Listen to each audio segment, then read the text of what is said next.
Within the depths of the forest lies the Sanitary Society of Farland.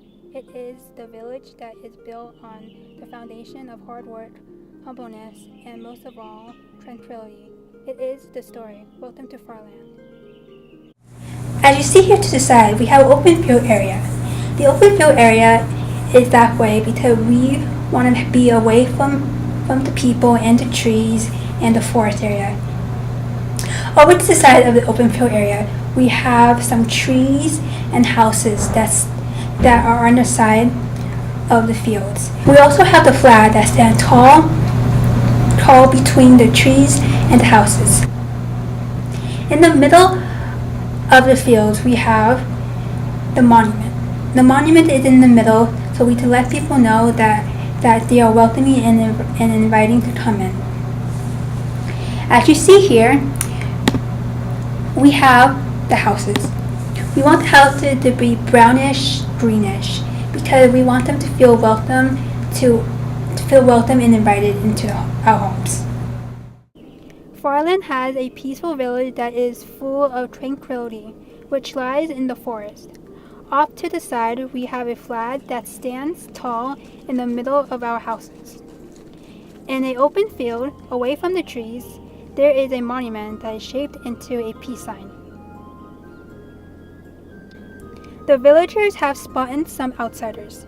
They invite them in and take care of them. So costume designing was really centered around making the villagers look and feel very organic. So up here I have the color schemes that I had for the characters. On the top I had the color scheme that I thought really embodied the characters for the villagers themselves. I have the colors are a lot, they're brighter, they're more colorful, they're vibrant, much like the people of the village. They're bright, loving people. And right underneath that there is a darker color palette, and that color palette is for the others. I wanted their color palette to embody the fact that they are a darker force. So these are the preliminary drawings that I made for the leaders of the villagers.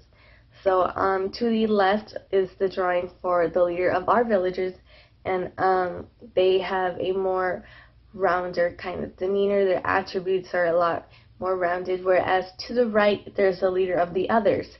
And so the leader of the others has very sharp attributes, and I feel like that kind of approach has a more intimidating look on a person, whereas if they were to have a rounder look, then it's more of a welcoming kind of look. So these are the final sketches that I had for the leaders of each group. I tried maintaining the idea of the rounder attributes. You can see that really in their clothing and in their hair, in their arms, in their facial structures. So to the left again is the leader of our villagers. He has a beige shirt and brown pants, so I was able to incorporate the color palette for them. And the same for the leader of the others. He has a gray shirt, black pants, very torn clothing. He has no shoes on. His feet are very dirty. His hair is really raggedy. I wanted to give that kind of unpolished look to show that they are the kind of people who use evil for their... In this scene, our villagers are throwing one of their traditional parties. All of the villagers come together to celebrate life and peace. They do this particularly when something significant happens, such as their new additions to Farland. It serves as a rite of passage to officially welcome in newcomers. The morning after the party, the village comes to find that the flag that lies in the middle of the village has been mysteriously knocked down. Few start to gather around and are in shock. They're very concerned with this because they've worked hard to ensure a peaceful village. Hello, I'm Christopher Mondres. I am the sound designer for Farland, and I'm here to present you my research that I did. Most of all my research was here on my laptop. I have stuff that I looked online, different sound effects for all the different scenes.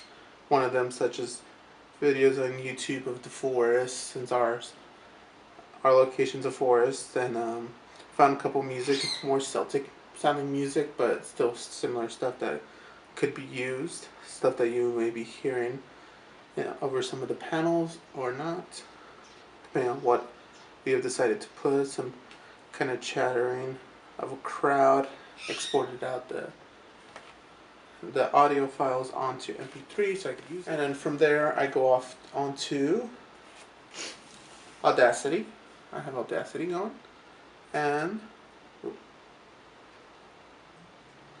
I put all the files onto Audacity, and everything that I've listened to, add on different scenes, birds playing, this and that stuff that, like I said, you were probably hearing with as we tell the story. And from here also I can zoom in on certain tracks. I can add reverb on them by going up here, adding effects. I can add all sorts of echoes, reverbs, fade them in and out, which I do also here manually, so we can have a nice smooth transition between sounds. The villagers hold together a meeting to try and figure out what happened to their flag. There are people in the village that consider the possibility that the outsiders are the ones that knocked down their flag. After the villagers have come to the decision to confront their visitors, they go to the bunk where the others were staying. Upon arrival, they see that the others and their belongings were missing. This sends them into alert, as the severity of the situation was unknown. After a heated conspiring against Farland, the outsiders get ready to battle. They gather some tools outside the village to fight the villagers. The villagers are locked in combat with the outsiders. The villagers use shovels as well as carved bows and arrows to try and fight the outsiders. The outsiders start setting part of the village on fire as the civilians start to scatter. After a huge struggle against the outsiders, the villagers finally defeat and get rid of them. Rain starts to pour in and put out the fires. The villagers stand at the square and place a new flag, victorious, and back to their peaceful ways. Although their strength was challenged, Farland remained as strong as their philosophy.